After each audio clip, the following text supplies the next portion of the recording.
Unis autour de leur capitaine, les Français forment le V de la victoire. Devant le haka, l'incroyable face-à-face donne le ton. Le 15 de France avance et bombe le torse. Les Blacks sont prévenus. Les Français ne veulent pas se laisser manger tout cru. On savait qu'ils n'étaient pas invincibles, on savait que ça allait être la guerre, ça l'a été. On a tout donné, on n'a pas de regrets, je crois qu'on peut sortir la tête haute de ce terrain. Un début de match tonitruant. Les Néo-Zélandais butent sur une défense acharnée, mais parviennent à marquer sur une de leurs rares offensives. Et c'est de Woodcock. Le combat est intense. Quelques minutes plus tôt, touché à la tempe sur ce coup de genou, Morgan Parra sonné doit céder sa place. Il est remplacé par un François Trinduc particulièrement tranchant. Le Montpelliérain parvient à transpercer le rideau défensif noir. Une chevauchée de près de 40 mètres stoppée de justesse. À la pause, les Français virent avec 5 points de retard seulement.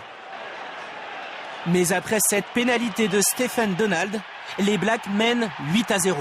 Et à une demi-heure de la fin, la Nouvelle-Zélande a une main sur la Coupe du Monde. Mais les hommes en noir sont fébriles et Thierry Dussautoir, élu homme du match, marque l'essai de l'espoir. Avec la transformation de Trinduc, la France revient à 1 point. Et sur cette pénalité, Trinduc encore lui a la victoire au bout du pied. Raté. Les Français font le siège du camp néo-zélandais. En vain, la France perd 8-7. Un rêve se brise dans la nuit d'Auckland. Les joueurs sont vidés sur le terrain et c'est vrai que de finir aussi près, c'est triste. On a toujours dit et pensé que l'équipe des All Blacks était la plus grande équipe de tous les temps.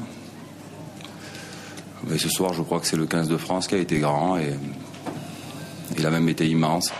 24 ans après, la Nouvelle-Zélande remporte sa 2e Coupe du Monde. Les Français, eux, vont rentrer au pays, le cœur gros, mais la tête haute.